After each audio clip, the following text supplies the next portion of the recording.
Hello, everyone, and as always, welcome back to Strategy Gaming Dojo, where we find, learn, and play one more turn of the great strategy games. And today we're going to continue our basic tutorial for Gary Grigsby's War in the East 2. And this is part number 3 of that tutorial. In this part, we're going to talk about what is actually on the quote unquote default map. And so last time we looked at map info over here and all of the buttons that are under map info that allow you to display all sorts of information on the map. But this time we're going to talk about the counters that are on the map. These boxes, which you see here, we're in the air planning phase, so we see those. We're going to talk about what those are, what they represent, kind of the default map before you put any more information on it from the map info selections. Okay? So we're in the air planning phase here, as I mentioned, and that is the second phase of every turn other than the first one. So logistics run first. You don't have any control over that per se. It's all based on what you've done in previous turns, how those logistics play out. Then you go to part two or phase two called air planning. And you will see these boxes pop up when you get to the air planning phase. And what are those? That is the command structure for your Air Force. All right. When I say Air Force, I'm just going to use that generally. It's the Luftwaffe up here, at least in German areas. It's the Luftwaffe. The Hungarians, the Slovaks, the Romanians also have airplanes and air groups. And so, when I say Air Force, it's all of it in one. And so this is your command force or your command structure for your Air Force. Now, if you're a War in the East player from before, that may be a little confusing to you because these used to be on the map counters. It doesn't really work that way now. The air command structure, there's only one counter out on the map, and that would be for the overall command in a theater. And in this case, Luftwaffe 1 is the overall command for air forces in the north. All right. And you can tell it's got a bigger box here. So this is the overall air headquarters for the North. Now, the overall headquarters in general is called OKL. It's all the way back here in Berlin, but we don't really need to worry about that. It's going to stay there. So Luftwaffe 1 is here in the North as the overall command headquarters. Underneath it, then, it has what I would call the equivalent of an army headquarters on the ground, and those are Flieger Corps. Flieger Corps are the next level down in the command structure. And then one level below that are these, what I call like a core level command in the air. All right. And so these are all called AOGs, Air Operational Groups, but you can think of them as headquarters. Okay. So again, going back to, I don't want to go back too much to War in the East 1, but I know there are many players that are watching this that have played that. In the old game, you would actually move airfields around the map, which was not very realistic, but that's how it worked and how they had abstracted it. Now airfields are fixed, and you can see these icons right here. They represent airfields, all right?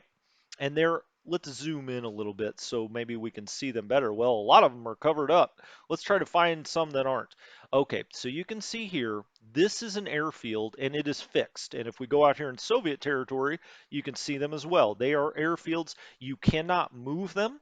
You can build them, and you can build them up and make them bigger. Well, what are the sizes, I guess? There's a level 1 airfield, which you see represented here. It's got one runway. There's a level 2 airfield, which you can see here. It's got two runways.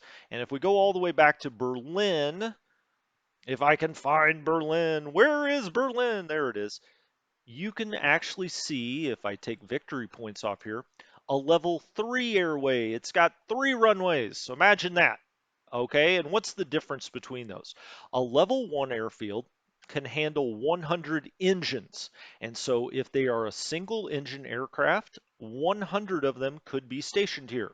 If it's a double or a 2 engine aircraft, 50 of them.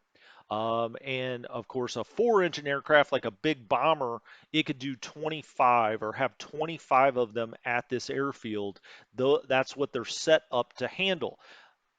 A level 2 airfield, it's 200 engines. A level 3 airfield is 400 engines and any combination of those engines. So, if you have some 4 engine and some 2 engine and some 1 engine, you add all of those engines together and see whether they can fit at the airfield. Now, in this game, you don't really have to worry about airfields or allocating your air forces to those airfields. Okay, the AI will do that for you if you want it to. Now, you can allocate them if you want to manually do that, and we'll get into the air war. But for just starting out, when you have AI assist on, the AI will allocate the different air groups. And okay, so let's start at the bottom. You've got airplanes, right? Those airplanes, similar makes and models of those, will be put together into an air group. So it could be 2 planes, it could be 40 planes of the same type will all be put together into an air group. Those air groups are then assigned to Kuloft 16, JG 54, Kuloft 18. These core levels, they will be assigned to that, all right? And they get their orders from those. And then these core level airhead commands report up to one Flieger Corps generally. Now, they could also be attached directly to Luftflotte 1 or directly to one Flieger Corps. If they're in one Flieger Corps reports to Luftflotte 1. Okay, but let's not get too deep in the air war. Let's talk more about what's on the map and what you're seeing. And so, you see, whoa, you see different representations based on how far you're zoomed out. When you're at the furthest level, you just see the main commands. You see Romanian Air Command, Hungarian Air Command, Luftflotte 4, which also has the Slovaks underneath it. It has some Hungarians underneath it. It has the Flieger Corps underneath it. So Luftflotte 4 has two Flieger Corps, and then it has these other allied commands. Luftflotte 2 has two Flieger Corps as well, and Luftflotte 1 only has the one Flieger Corps, which is called one Flieger Corps. Okay? And so then as you zoom in, you can see these other commands. And so let's get to the most zoomed in level and talk about what you're seeing in this box. So this is Luftflotte 1. It will give you, is this in supply? And why is that? Well, we have the soft factor set to supply. And so every counter in the game, and just think of this as being a counter, even though it's not on the map, uh, well, Luftflotte 1 is, but the rest of these are not shown on the map. Just think of this as being like its counter. It's just kind of put up here in the air. Think of it as being in the air. Maybe that's easier. And so this will tell you if it's in good supply or not, and it is because it's green. It gives you the name, of course, and then it tells you one of three general classifications of aircraft, how much are under its command. 138 fighters, 211 bombers, and 162 utility aircraft. Utility aircraft could either be recon aircraft or they could be transport aircraft. They all kind of go into a big general classification called utility aircraft, but those are recon or transport aircraft. The next thing you see is what's called the Air AOG or Air Operational Groups stance, and that can be one of four things. That could be hold, which is what this represents. It could be advance, retreat, or mixed, and we'll get into all of that in the air war, but I just want to really talk about what's being shown here on the quote-unquote counter or box, and this is showing you it is in a hold stance. The next icon shows you essentially whether these can fly at day or night or both, okay? And so for the big command, Luftflotte 1, we say that this is mixed. meaning that it's allowing anything under its command to pick whether to fly at day or night or both, all right? And that's mixed. If we get down here, you see in one Flieger Corps, it has the exact same representation, and we're showing both day and night are allowed under its command. But when we get to Kuloft 18, you see just the sunshine, and the just the sunshine means this uh, AOG or Air Operational Group, the air groups under its command are only allowed to fly during the daytime. All right. This symbol, as we back up here to the stance again, is advance. And so I was talking about advance, retreat, hold, or mix. This is advance. So we're telling that to advance. And again, we'll get deeper into it in the air war. The next icon is what unit this AOG is set to follow. So as I said, in the old game, you actually had the airfields out on the map and you could move them around to follow the army or the panzer group that you wanted it to.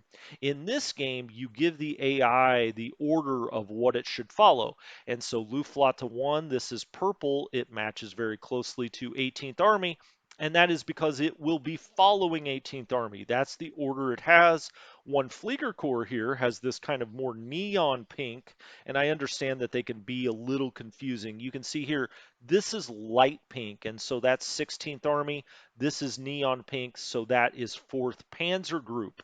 All right, and so we will be giving these AOGs or air operational groups the commands to follow certain units as they advance out on the map. Now, we will not see one Flieger Corps visually represented on the map, but we'll get to it in a second. You can tell where it is, and I'll show you how. Now, what's the next thing in this box?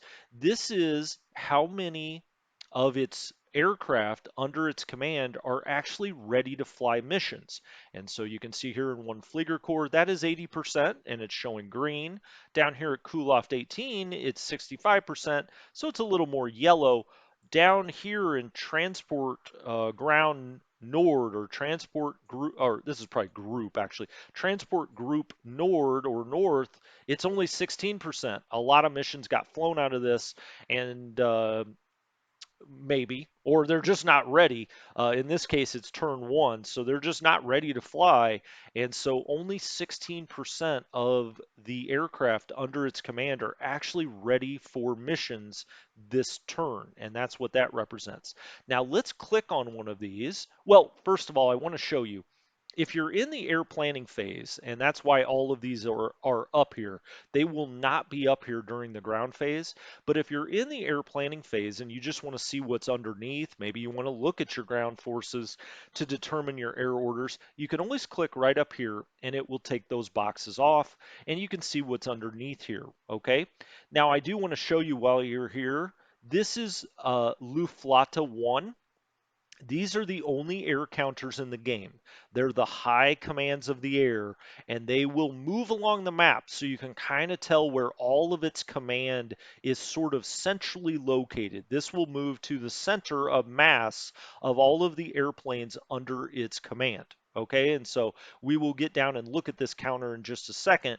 But before we do that, let's click on one of these air commands. And in this case, Luftflotte 1, of course, is the big overall general command. And as you can see, this is its command box or command radius. It can command anything in this box if we want it to. All right. And so everything's kind of lit up here. This is everything that's underneath Luftflotte 1. If we go down here and let's click off that and let's click on Luftflotte 2, same idea. And you can see it goes very far north here in its command box. It can command anything in this box, and that will move as it starts to follow what it's supposed to follow. In this case, Fourth Army, and as you can see, Fourth Army's in blue. It shows you here it's supposed to follow Fourth Army. So let's click off that and go back up to Luftflotte 1 and talk about all the information that you get when you click on the actual command box itself. Okay, so that's the command radius, everything underneath here. Now you may be saying, what are all these blue things lit up? Those are the actual fixed airfields, all right? And in some respects, when you're first starting out, kind of forget about those. So there's two different things going on. There's the air command and there's the actual airfields where the aircraft are stationed. All right. But all you need to really worry about is the commands itself, because these commands will use the airfields as they see fit. They will move aircraft around to the proper airfields, or what it thinks are the proper airfields, put them there, station them there. You don't really have to do that when you have AI Air Assist on. It will do that automatically, but it's just showing you lit up where Luflata 1 and the its commands underneath it have aircraft stationed, so you can see that very quickly. It also kind of really points out and lights up the commands under Luflata 1. And so when we click on that, you see all of this information. And you can do that also for one Flieger Core. And as you can see, one Flieger Core is a command level down, and so it actually has a smaller command radius. It's not really a radius, it's not a circle, right? A command box, and it shows you the direct core level air headquarters that are underneath it. And it shows you all of the airfields where they have aircraft stationed. And you can go out here to these individual airfields and see exactly what's stationed there. But again, I think when you're first starting out, it's really not important to do that. Let's just stick with one Flieger Core here for a second and move over here and look in this box what it's showing you and what kind of information you can get from this. So in one Flieger Core, it's showing you its three X's across here, which would really sort of be at the core level. Now, I've been calling these cores, but three X's, think of it, I like to think of it more on the Army level when you compare it to ground forces. But okay, it is what it is. It shows you its soft factor, in this case supply, it's green. This means it's an air unit, this kind of infinity sign.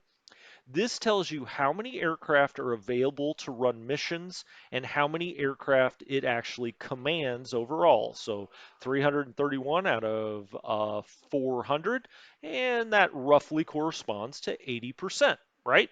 Um, Day and night. So we talked about that, and we see the actual representation icons here of day and night. Now we can flip that, and if we put this on night only, you'll see over here, this will change to night only.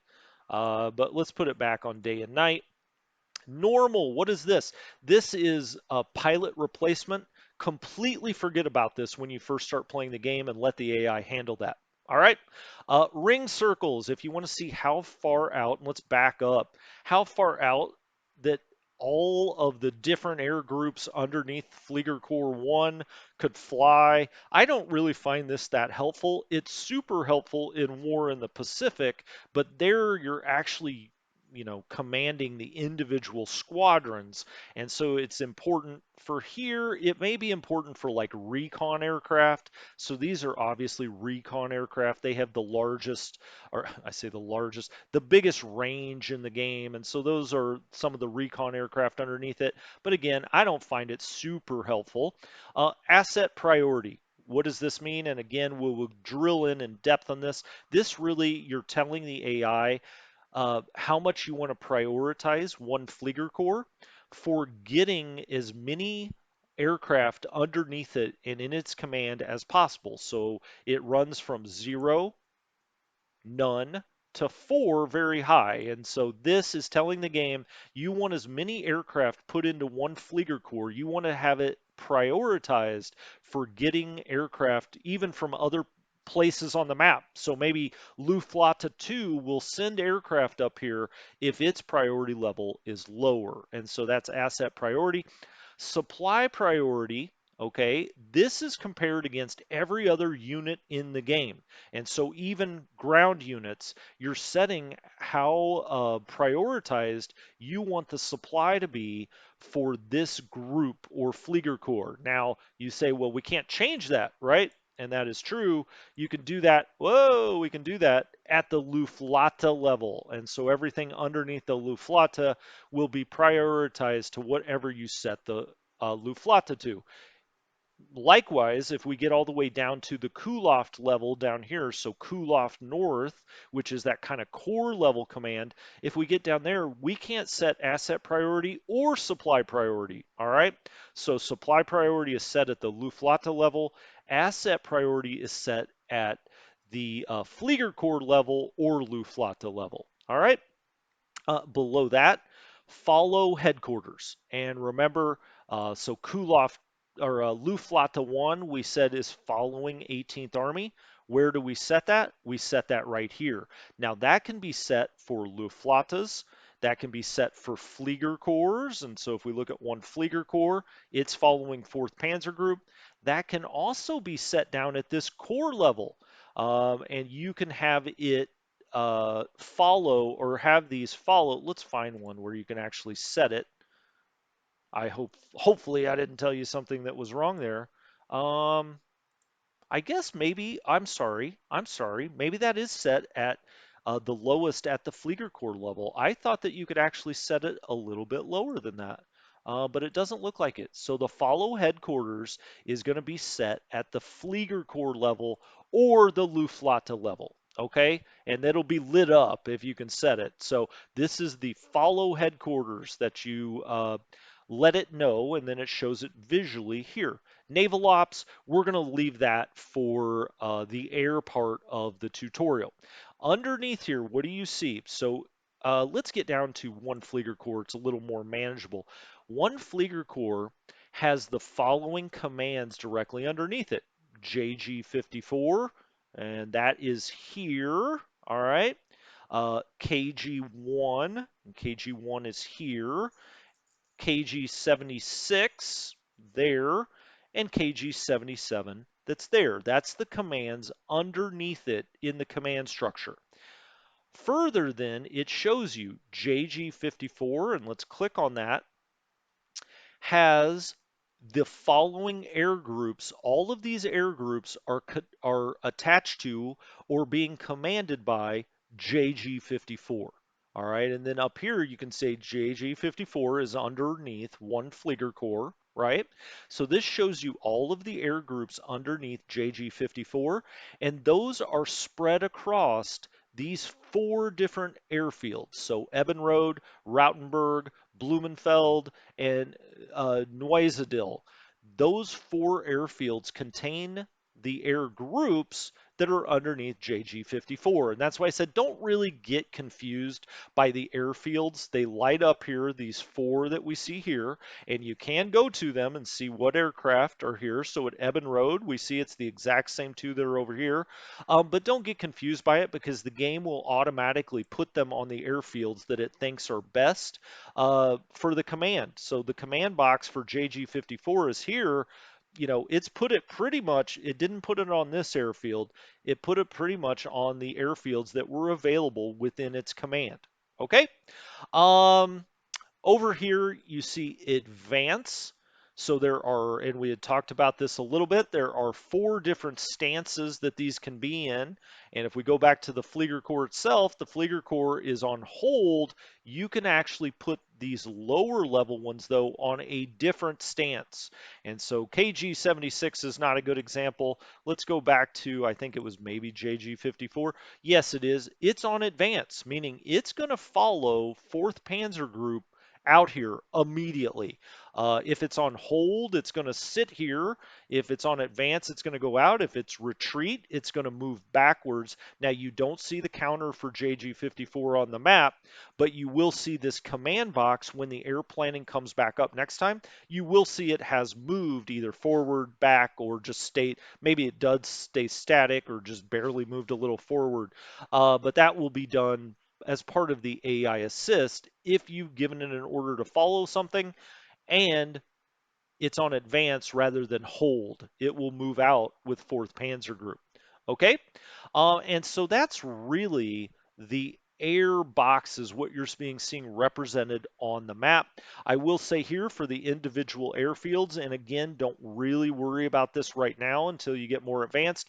It will show you if you have a deficit in ammunition So that's what this is. It will also show you if the airfield itself is overstacked or it's getting close to being overstacked by having too many aircraft there. So Shippenbiel is a level 1. We could go and look at this. It's evidently getting a little overstacked, and that's why this is here. But again, leave that up to the AI, and we'll get more into that in the AI portion of the air war. All right. So then let's go out to the map itself. Let's turn off these air things so we can really see it. All right. What's being represented on the map?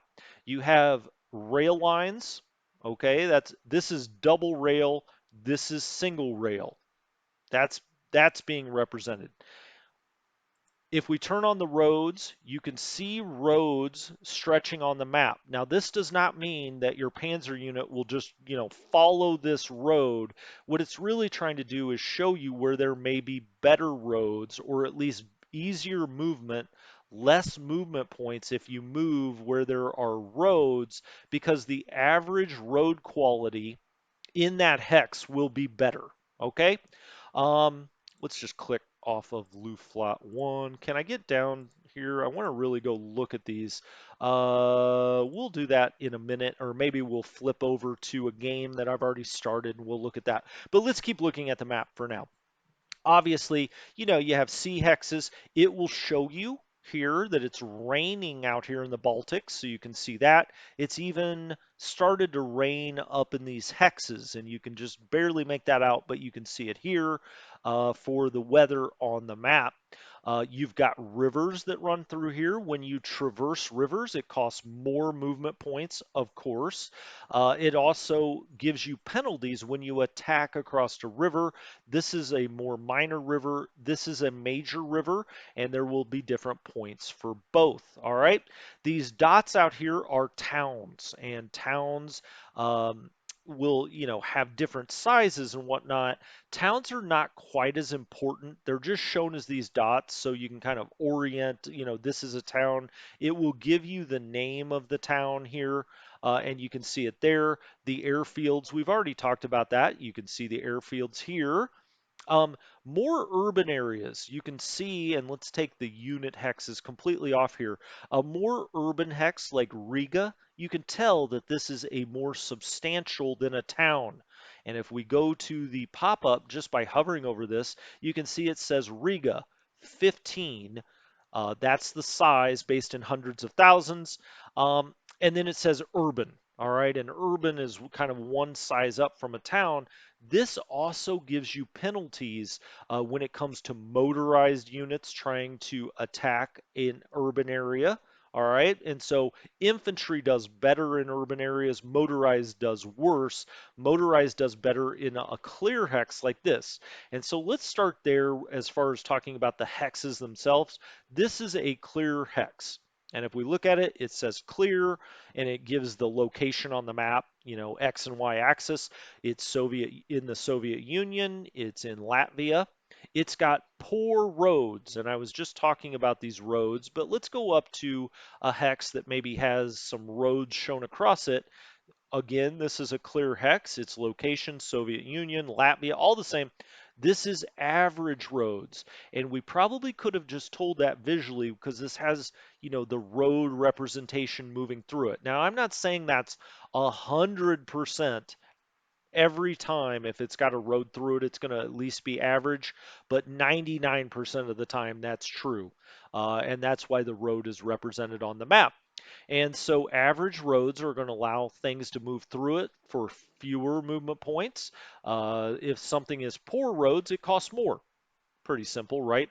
And the same goes with supply, fuel, and ammunition that maybe would need to be moved through this hex. It's going to do better when there are average roads than if there are poor roads. I think in most urban areas, you've got, and you can see it right down here, good roads. And good roads, same idea. It's just a little bit better than average roads, and it's definitely better than poor roads. Okay, so those are really the three main classifications of roads. You see here it's also on the Baltic Sea. It will tell you the weather, well, the climate, what the weather is in this hex on the ground and in the air. All right. water, snow. So if there's more water, there's likely to be mud in future turns. It will tell you the fort level of this hex. So this is a fort level 2, and it's built 10% towards the next level, fort level 3. And that's what that is in parens there. It also shows you that there is Soviet rail running through this hex, and you can see that. If we go down to this one, it will tell you Soviet rail as well because there is a double wide here. It doesn't differentiate in this pop-up Soviet rail, double or single. It then also goes on to tell you there's a major river to the northeast. We can see that, right? Northeast of the hex. Uh, on the hex side, right, to the northeast, if you try to move this way, you're going across a major river. Let's pull this up. Minor river to the west, and you can see that just to on the west hex side of this hex.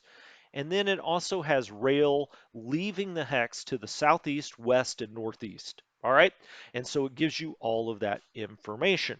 Now let's say that we put on the logistics tab. All right. And when we do that, now you can't see it out here yet because of fog of war, but let's go back here to one of these hexes. And this is one of our hexes at this point. This is Tilsit. And Tilsit is a level 2 city town, again on hundreds of thousands. It's got 200,000 people. It's clear. It's at 171, 147. It's in German, East Prussia. It's got good roads, and we could see here that it's got like these are major highways, which means good roads really in the abstract.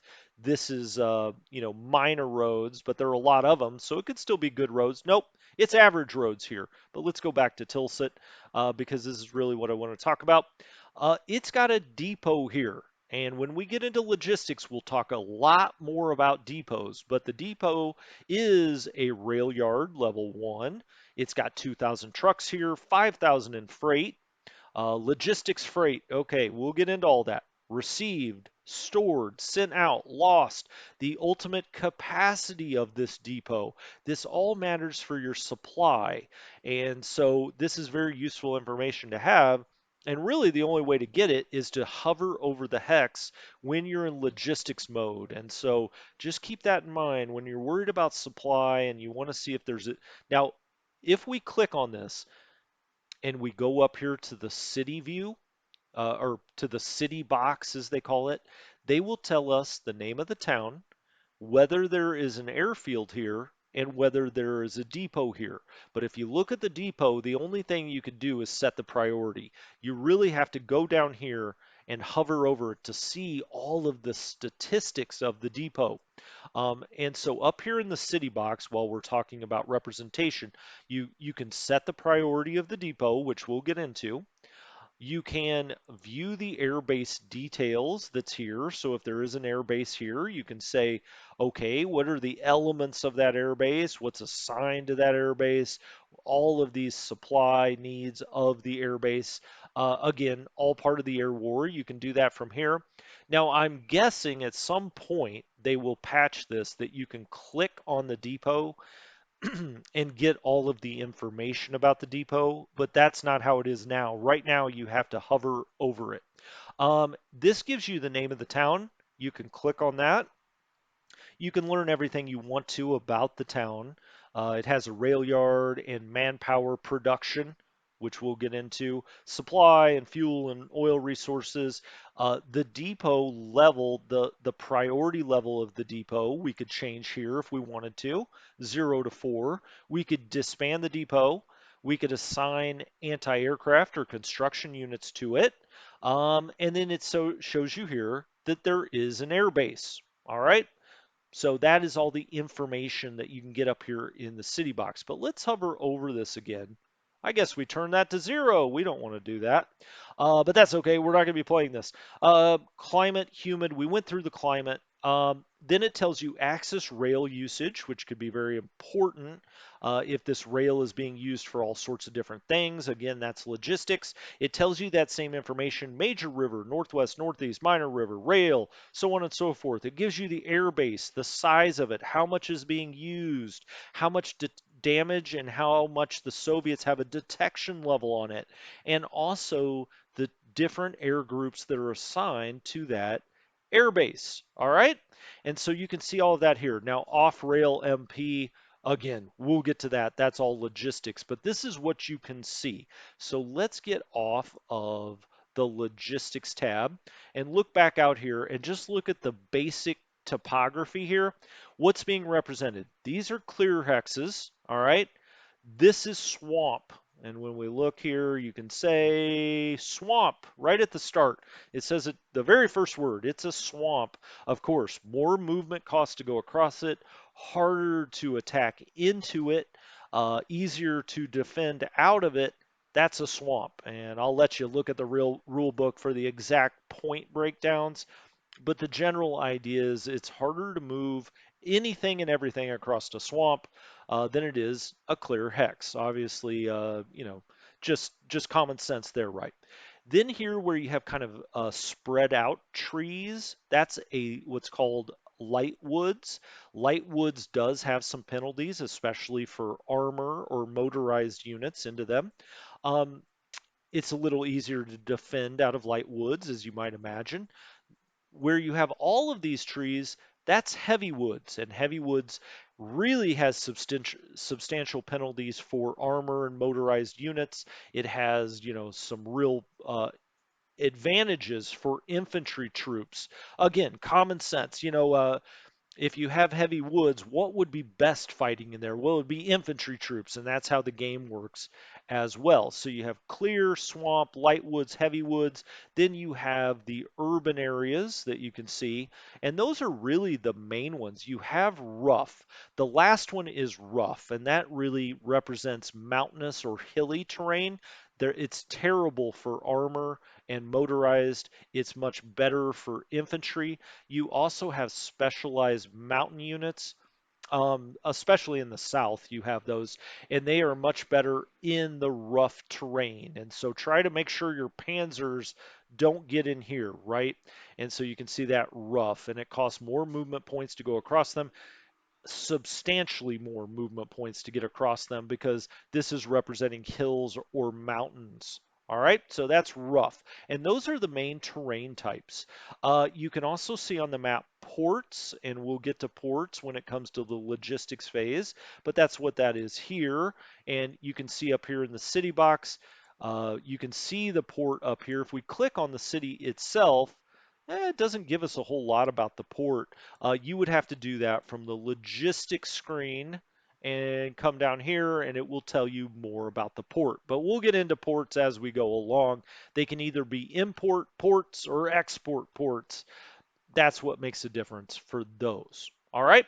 Now then, let's get out of this game and go talk about unit counters. So we're going to exit this scenario and I'm just going to load up the game I'm currently playing on the channel, which is under campaign 16, let's play 11, and let's open this up and let's go look at the map.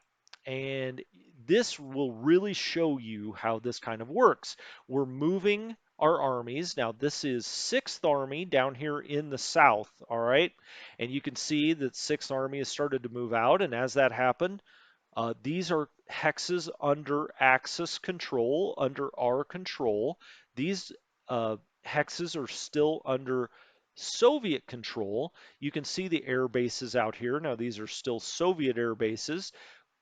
In recon over them, we're saying that there are no air units there. Now, that could be wrong. It's fog of war, right? So that could be wrong. Um, and these airfields, we're saying there actually are air groups there. Again, that could be wrong, but that's what our recon is telling us. So they're lit up blue. You see these are size 2 airfields because they have the 2 runways.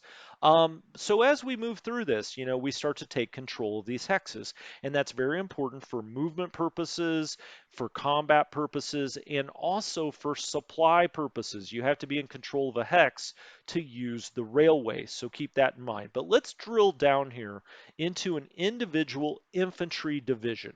And so this is 57th Infantry, and what information can we get? Well, let's zoom way in, and on the counter itself, what are we seeing? Well, we're seeing the soft factor, which you could change. We've got it on supply. Let's put it on, what's something that's a little lower? Let's put it on combat prep points. And as you see it, all of these change now that that's our soft factor. Orange is not very good. It's below 50%. Red is below 40%. And so you can go and look what has a lot of combat prep points very quickly. We could also go look at experience. And some of these are green. They are experienced. If we went and look at maybe the Romanian troops, they're less experienced. All right. And so they would show up as a color, and just think of it kind of like a stoplight, green, yellow, orange, red. Think of it in that fashion. We could take them off, and now we don't see anything there at all. But let's put it back on supply, and let's put it back up here where we see 57th Infantry Division. And where is 57th Infantry? It's in this hex, which happens to be a swamp. That's not great. It tells you exactly where it is on the map and that there are average roads here. The climate is humid. The ground weather is clear. The air is clear. Water, snow, axis rail damage is 100%. What does that mean? We have taken this rail. The Soviets can no longer use it, but now we have to repair it because the rail damage is 100%. You can see where the rail enters the hex and also on both sides, the southwest and the northeast.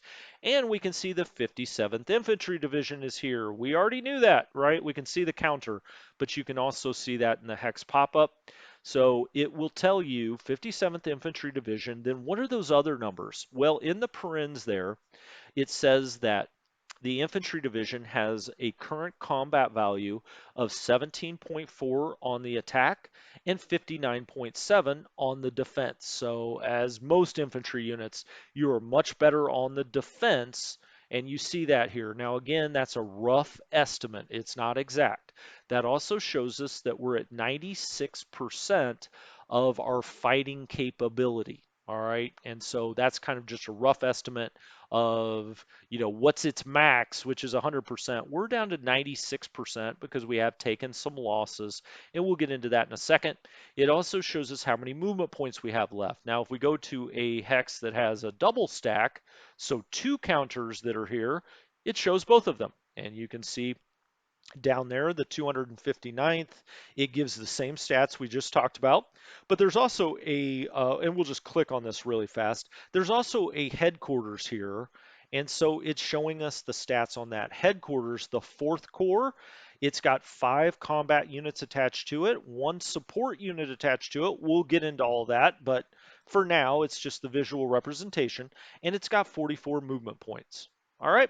It will also tell you off-rail MP. That's essentially telling you how many movement points it is away from the closest rail hex that you can use. All right. Hopefully, I don't know that that makes sense to you right now, but it will when we do logistics. But let's get back to this 57th Infantry Division that you can see here. And then in the counter box over here, it will tell you also who commands that infantry division. In this case, it's 55th Corps, and we can click on 55th Corps and bring that up if we want to. That's hyperlinked. So it tells us 57th Infantry Division. It needs to be within 5 hexes of this headquarters to be what we call in command. So to get good command from its headquarters, it needs to be within 5. Right now, it's 3. And we can see that here. And if you're wondering, how did you get those lines up? It's Shift Z. And on the map, when you click on a unit, if you have Shift Z on, it will show in purple the unit you've selected. it will trace back in orange to its headquarters, and then it will show in yellow all of the other divisions that are of the same rank and in the same corps as 57th. All right. And so these, and you can't see the one underneath here, but these other divisions are also part of 57th Corps, and you want to keep them close together so that you can have your headquarters within 5 hexes. The number to always keep in mind is 5 hexes. It needs to be 5 hexes and 25 and within 25 movement points of its headquarters at all times. And why did I say and movement points? Well, let's say it moves around a mountain here, and these are all, I say mountain, it's rough terrain. And let's say these are all rough terrain. And the quickest way to get back to the headquarters is across that rough. It's also going to calculate how many movement points it is to get back there. And if it's more than 25, it's technically out of command, even if it's only 3 hexes away. Okay? But as a general rule, it needs to be within 5 hexes of its headquarters. All right. That headquarters is 55th Corps or LV Corps. No, it's 55th Corps. Let's click on 55th Corps and look at that. Now this visual representation of Shift Z will show you what units are under 55th Corps' command. It's these 3 divisions and also the one back here that's underneath another headquarters. And then it draws an orange line back to its headquarters. All right. So 55th, if we look underneath here, is underneath 6th Army. And it needs to be within 15 hexes of the 6th Army headquarters to be in good command. So when you go up a level, it goes from 5 to 15 hexes, all right? And it's good. It's 7 away, and we could count these hexes. I guarantee you that's 7. All right, let's go back to 57th ID for a second and tell you what else you're seeing. So you see the soft factor, whatever we've got set here. You're seeing it's a division because it's the double X. The double X is a division strength. Let's see if we can go out here anywhere. Well, let's look at 17th Army. 17th Army has 4 X's. That means it's at the Army level. If we go to Army Group South, you'll see 5 X's, and that's the normal NATO symbols for these kind of commands. Now, where did 57th ID get off to? Ah, there it is. Okay, and so this is a division. This white little triangle here just tells you that you have not moved this division this turn. All right, if we do move it, okay, so there was a triangle in there. It's still white, but it shows you we actually have moved this because that triangle went out of there. I'll show you that again since I didn't say that quite right. You've got that little black triangle in there. The minute you move this thing, that goes away and it's just white. It just shows you, yes, you have moved this time. All right, ready. What does this mean? Well, before we get there, let's continue on here. The X through here, the classic NATO symbol for infantry. This is the NATO symbol for armor. Let's see. Oh, this is the NATO symbol for motorized. As we're in the south here, I can go down here and show you, if I can find it. This is the symbol for mountain. All right. Then we have the headquarters. It's always going to have a HQ here and what level it is. 3 X's are the corps. All right. This is another headquarters for the Mountain Corps, and that shows you the HQ there. All right. And then let's go back up here. 57th ID again. What is this? Ready. Well, every unit can either, or every combat unit can either be in ready, refit, or reserve. And when we get into combat, I'll talk more about that. Now, the default is always to be in ready. And so, we'll leave it there for now. When we go into combat units and how to get replacements and upgrades, we'll go into those other modes. Okay, back to the icon here. This is its general combat value on the attack. All right, and so when we hovered over this, there it is, on the hex, you can see down there 57th Infantry Division is a 17.1 on the attack. 17. It just gives you what its rough estimate of what the combat value is here. Now, there is a hotkey to change this to the defense value once you get on the defensive, or you could even pick that in the options menu. We'll get into that later. This is how many movement points it has left. So we've got combat value, movement points. Period. That's what it is. It tells you exactly how many it has left. This purple around it is because I have Shift Z on, so it's showing you this is, what is selected here. Also in this game, if it's in gold, it means it's the unit selected for the next order. If we go back here, you'll see 295th has a gold around it. That means if you decide to move it out here, that it's 295th that'll move, not fourth core. If you also want to move fourth core, just click on it and they both go gold. All right. Um, Now then, let's see. I think I'm going to call this an episode. I'm trying to keep these to 30 to 40 minutes. When I come back next time, we're going to continue on with the unit counters and what all of the rest of this means, what it is. I'll also talk about when I'm clicked on a unit, what is this? What is this? Well, it tells you how far you can move, and it tells you how many movement points you'll have left when you get to this hex. But we're going to get into all of that in part 4 as we continue on the map. We'll do all of that. We'll also right click on this and bring up what I call the back of the baseball card or the unit card itself and talk about all of this information. But that will all be next time in part 4. So hopefully you're finding this helpful. This is a basic tutorial part 3 for Gary Grigsby's War in the East 2. This has been Strategy Gaming Dojo, and I will talk to you next time. Have a good one.